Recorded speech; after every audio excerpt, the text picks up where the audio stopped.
To the Game Changers Challenge interview. My name is Sergio Tigera, and we are here live in Miami, Florida. I'm very, very happy to have a really special guest with us. It's David Meltzer. And if you haven't heard of him, you've probably been under a rock, because David Meltzer is a co-founder of Sports One Marketing and formerly a CEO of a renowned, how you say, Leigh Steinberg. I'm sorry, Leigh Steinberg Sports Entertainment Agency, which was actually the inspiration for the Jerry Maguire movie, which was a favorite for a lot of people. But his life mission is really to empower over 1 billion people to be happy, and that's 1 billion with a B.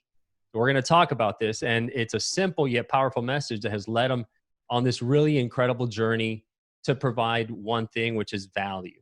And all his content, if you watch David on Instagram or any of the social media sites, what you're going to notice in all his content communication, that's exactly what you're going to get. And for the last 20 years, he's been providing free weekly trainings to really empower others to be happy. He's a 3-time international best-selling author, a top 100 business coach, the executive producer of Entrepreneur's #1 digital business show, Elevator Pitch, and host of the entrepreneur podcast, The Playbook.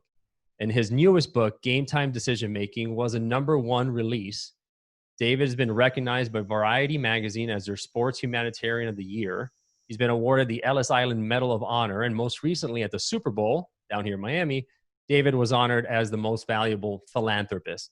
So David, thank you so much for being on with me here today, buddy. Thank you. It's a great honor, and I'm looking forward to having a good discussion. And you can find David Meltzer at David Meltzer on Instagram, dmeltzer.com, as well as on just in about an hour and a half from now, he's having one of his famous Free Friday trainings. So you got to make sure to get on that, because we all want self-development. We all want personal development. He has a wealth of knowledge and a fantastic perspective to give you. And it's every Friday and it's free. So we can't go wrong with that, right? That's my goal. All right, fantastic. Well, let's start off with, we mentioned that your life mission is to make 1 billion people happy, right? How do you impact 1 billion people with a B? That seems like such an insurmountable goal. How do you go about that?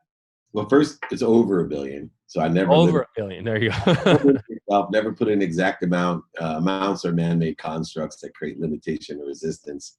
And to that point, a lot of people will create resistance for you. They're going to vote for what they want for you. And usually about 99.9% of the time, what people want for you is the ordinary. They can't think of the extraordinary. They can't think of something that hasn't been done before. And so the irony for me is my first part of my life was spent trying to make over $1 billion. And more people believed in that objective of mine. When I mentioned, I'll be a billionaire someday.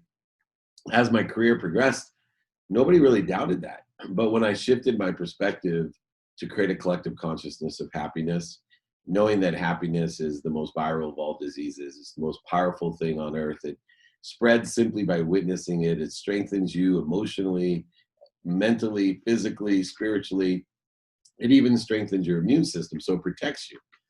So happiness, to me, became my North Star. And how I got to over 1 billion people was that I knew there was about 8 billion people on Earth. And I figured that if I could create a collective consciousness of over 1 billion people in my lifetime, that I could have a major impact on the theory of abundance, that I could create an abundant philosophy of more than enough of everything for everyone, that happy people didn't attack other people. Happy people always had more than enough. Happy people find the light, the love, and the lessons in everything. And so for over 20 years, I've been doing free trainings for one purpose, and that's to find 1,000 people, Sergio, like you, 1,000 people that I know can empower 1,000 people in their lifetime to empower 1,000 people in theirs. So 1,000 times 1,000 is 1 million, 1 million times 1,000 is 1 billion. So through all the books I write, my podcast, The Playbook, my TV shows, the Elevator Pitch, the movies I've done, the speeches, the interviews, all the free Friday trainings that I do, my executive coaching, everything I do mathematically to find 1,000 people like you really doesn't seem as audacious and as big-minded when you break it down and connect the dots backwards and take the variable of time out of it that I'm giving myself my life in order to do it. I'm going to live a long time. I'm going to live over 111. So I got plenty more years to go. But once I did that, it's so funny because very few people doubt me now. They always start by laughing at you, scoffing at you, and making fun of you, and then they applaud you. And so I really appreciate that most people are applauding my efforts and helping me. That's fantastic, man. And it's true what you say is when you're looking at a billion people, it seems insurmountable. But when you start breaking it up into chunks, and the impact that one person has on something they say, whether it be on social media, on training, if you're coaching somebody, that has a ripple effect, right? That then affects other people, and those people affect other people. And we don't realize that a lot in our lives, that what we say matters, and not only to ourselves in order to build ourselves up, but also to build others up. And the impact that we have on people's lives, you don't really even realize it until one day they come back and they say, hey, something you said to me a couple of years ago resonated, and that really stuck, and that had a big impact on my life. Yeah, it's so interesting because it's not only what you say, it's what you think and what you do and what you believe. And then even the unconscious competency that we have, it all matters, right? And it matters specifically in a continuum of infinity, the infinity of time, the infinity of space, and the infinity of amounts. A lot of people, we started off talking about the infinity of amounts. They don't realize that amounts are man-made constructs, that the universe of more than enough of everything, for everyone has no amounts. There's everything. So I think a lot of times we put these limitations, judgments, conditions, which results in attacking thoughts, creating interference and corrosion, where if we think within the context of no space, no time, and no amounts, that we can allow ourselves to progress at a much more accelerated rate. Yeah, that's true. That's true. Now, David, what do you do each day in terms of your mindset, kind of your process that works for you? When I speak to my clients, we're talking about getting to that state of peak performance where you're firing on all cylinders. A lot of your life is going right, and things almost slow down for you because you're in that state of flow. How do you start? How does that work for you?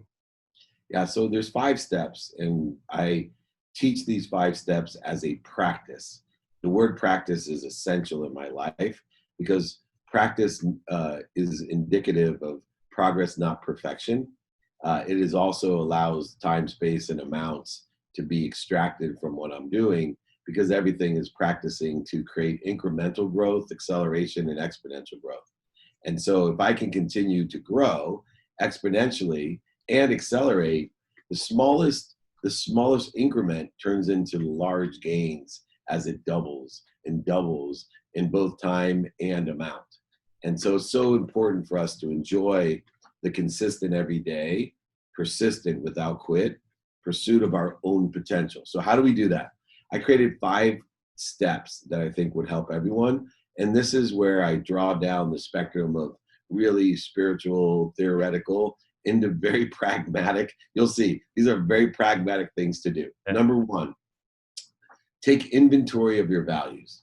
So you have 4 different types of values. You have personal values, your health, your integrity, your character, your love. You have your experiential values. What do I want to experience today? What's my journey? You have giving values and receiving values. What am I going to create a legacy of by giving away? And how much will I have to give away? Because I can only give what I have, so I must receive. And more people have problems receiving than they do giving, believe it or not. So I spend a lot of my time teaching people about these values, because these values allow you to determine your what, not your why. Your why is already predetermined. You're already, a tree has no branches. One branch would not go to war against another branch. Your why is to help all the other branches. Your why is to help the tree. You know that inherently. You chicken out of it because you can't figure out your what. But if you take inventory of your values every day, and you're not afraid of being a hypocrite, meaning the more you advance, the more you accelerate, grow, and change, the more you'll look like a hypocrite because your values change. You're like, oh, you didn't say that yesterday. Oh, all of a sudden now, yeah, that's right, because I'm learning, I'm growing. This is a good thing that I'm a hypocrite. Congratulations. You've exposed me for being a learner. You've exposed me for expanding and evolving. Congratulations. Way to go. And I laugh at people because they do that so often, right? And it's like, why are you stopping people from growing and learning? That's the whole lessons of life, is to learn. The second thing to do is to learn through that, to have know your what, which will allow you to know when you're not surrounding yourself with the right people and the right ideas. It'll allow you to make decisions quicker. But you need to learn, ask, and attract. The second step is to ask two series of questions. The first, a series of questions of how you can provide service or value, and always try to provide more service or value than you receive back. And then two, ask for help. Radical humility should be defined as asking for help. And the greatest thing is, there's one simple question to ask people. Do you know anyone that can help me? It's the most encompassing question that you can ask, because if I asked you, Serge, do you know anyone that can help me? You're included in there. So I'm basically asking for everyone in your universe, including you, to see how they can provide value or service according to what my objectives or my what is according to my values for that day. People don't do that. I mean, there's so many statistics about why asking for help is so important. The more we ask in person, on the phone, via email and media, radio, print, TV, and social media, the more we're going to get. The more we get, the more we can allow to come through us for others in order to provide more value, more of a flow, which just creates more acceleration and exponential growth. The third one is the most important one, and it's the most pragmatic to me. I call it being a student of your calendar, right? Studying is defined for me, what you pay attention to and what you give intention to creates the coincidences in your life. It's a mathematical equation of luck. Attention plus intention equals coincidence.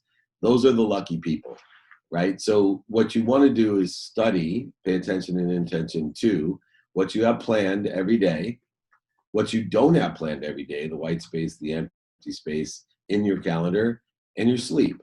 Sleep is the number one habit that we all share. It's 8 hours a day. It also is the number one time in which we're most out of our own way, meaning our goal in life is to use pain as an indicator.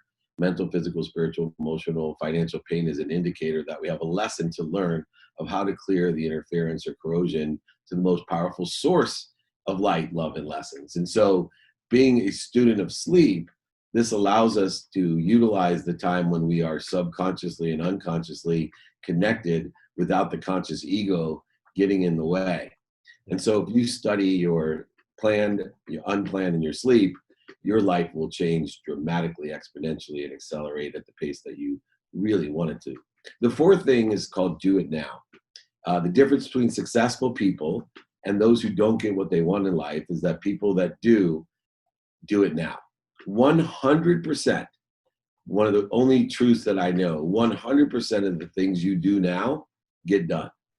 Not only does it save you at least twice as much time, but it also makes you exponentially more successful, because you can't get more successful than 100%.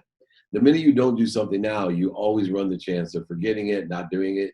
All these different things can happen. But if you do it now, 100% of the time, you get stuff done. The biggest difference between successful people and unsuccessful people. So what do we do, though, if you can't do it now? Then you put it in your calendar for tomorrow. Prioritize it by what's most important according to your values, not by what's most urgent, but important by your values. And then go ahead, plan it, and do it in accordance to being a student of your calendar. And then finally, last but not least, practice ending fear. Notice I remind you again of the word practice, one of the key components of everything that we do, because it's inherent in the enjoyment of the consistent, persistent pursuit of your potential. We need to practice ending fear. In order to do so, you need to be a ferocious Buddha. Ferocious by knowing and identifying what fear is. Fear to me has been identified and defined as the need to be right, the need to be offended, the need to be separate, inferior, superior, angry, anxious, frustrated, resentful, guilty, all of these feelings. When I feel that way, because my thermostat is how I feel, not my bank account. My bank account used to be my thermostat. Now it's just the ingredient of mercury in my thermostat of how I feel. It's one of the contributing factors of how I feel. How much money I have in my account makes me feel a little bit better. But how I feel is so important, and therefore I need to be ferocious about identifying when I don't feel good. When I don't feel good, I can identify that's because of the ego. It's creating interference, corrosion. It's creating pain. It's in the way of the lessons, the light, the love. So what do? I stop and I ask myself why. And I try to understand and learn the lesson, why there's corrosion or interference between me and the lesson, me and the light, me and the love. Very simple in theory process. But anyone that's been angry or resentful or offended or guilty or frustrated, especially nowadays, fear is prevalent. Yeah. We all know how difficult it is just to identify it, let alone stop when we're in the midst of it. Mm-hmm. And if we can stop, that's where the Buddha comes in. We drop down and breathe. We get into neutral so that we can allow the answers, the lessons to come to us. And then ferociously, we roll in the right trajectory towards the productive change, towards the right things that we want according to our values. But instead, most people live in ego-based consciousness. They accelerate in the wrong direction. They create more void shortages and obstacles. And then they wonder why they never get to where they want to be. They wonder why it's such an audacious goal to empower over 1 billion people to be happy. I don't. I stopped, drop, and roll. And I went from years to months to weeks to days to hours to moments that I've learned to stop, drop, and roll. And my life has changed exponentially because of it. Wow, that's amazing. So taking inventory of your values, asking for help, being a student of your calendar, do it now, and practice ending fear. And what you said about, a lot of people, I think, will find it difficult, just like you said, about being in that moment of fear and being able to stop, hit neutral, and look at what's going on as almost like a bystander as to why this is happening and how do we start, looking for the silver lining in the lesson and so forth. And that brings me to another question in terms of what you're implying there is that we always have a choice in the matter. And the way I see events is that events are not good or bad. They're neutral. Just your point of view of how you're perceiving that event will then determine whether it's good or bad, right? If somebody's winning, a fight, for one guy, obviously he's perceiving it as bad. The other guy is perceiving it as good. And so, when we're talking about being in these high pressure situations and or things that happen to us, like right now with COVID and people losing their jobs, what I urge my clients to do is to stop and really think about, hey, where's the opportunity here? Something's happening for a reason. Where's the silver lining here? And so is that something that you talk about as well, right? Yeah. So, finding and getting into the practice of finding the light, the love, and the lessons in everything. Now, one of the things that is misunderstood greatly is the unconscious side of things, right? A lot of people are born with a quantum memory, a quantum being, a DNA that's more happy, or it's actually more capable of finding the positive. If people are born more or less optimistic, determined upon their own DNA, and then it's evolutionary from there as far as their environment, the socioeconomic statuses, other things that can impact the way that they perceive things. If you could teach somebody that you give meaning to everything that you see, and wherever your starting point is, that you can plateau and grow from there, that you don't have to live the myth of Sisyphus, which was the old Greek story about the guy that would roll the boulder up to the top of the hill just to have it roll down the next day. But if you could actually plateau and grow, and every night, instead of the boulder rolling back down, it stayed where it was so you can progress to the next day, you can actually practice finding the positive in everything. You can practice giving the meaning that you want in everything. Even more importantly, you can practice voting for what you want and allowing it to be elected into your life. Most people's biggest mistake of their life is they vote for what other people want for them, and then they resent it when they get what other people want, which is not what they want. And we call those people mostly family and friends. And so we have to learn that we don't want to just vote for what our family and friends want for us. We want to find people who are in a situation that we want to be in, regardless of their relativity to us, and then vote for that. And when we start voting for that, we've now accelerated the ability to have that elect into our lives. Fantastic, David. Thank you so much for your time. I know we're short on it, so I want to be respectful of that. And guys, you can actually text David This is his actual phone number. This is not a, he's going to respond to you. If you want to learn more about his coaching program, about what he's doing, where he's going to be at, if you have questions over what you heard today, here's the number you can text him at. It's 949-298-2905. 949-298-2905. You can find him also on Instagram. Be sure to follow him. He has about 385,000 followers. That's getting him on his way to the billion. And dmeltzer.com. And in about an hour or so, make sure to be on there, because he's going to be on his free Friday trainings. Tell me a little bit more about that real quick, and as we wrap up. Yes. So I've been training the Empowerment Series, Revenue and Happiness, for over 20 years. And so every Friday at 11 a.m., I do a free training. The biggest surprise to people is they're not sold anything. I think it's like the monster at the end of the book. When they get there, like, whoa, he's really just trying to help me. Yes, I am here to empower you. Please join me. We do great trainings, everything from 5 to Thrive sales trainings to ultimate ego training to, how to pitch training to today. I'm just doing a Q&A on productive change. So with COVID and Black Lives Matter, helping people allow them to learn from each other so that we can get productive and get consistent, persistent behavior to finally make some serious progress to create unity and equality. Fantastic. And that's obviously a really important part of today's world. So again, David Meltzer, thank you so much, my friend, for being on, and we'll all be on in about an hour or so. We'll see you again. All right. Thank you. Thank you. Weekend. And my number is 949. Yeah. 949-298-2905. That's right. 949-298-2905. All right, my friend, have a great weekend. Talk to you soon. Guys.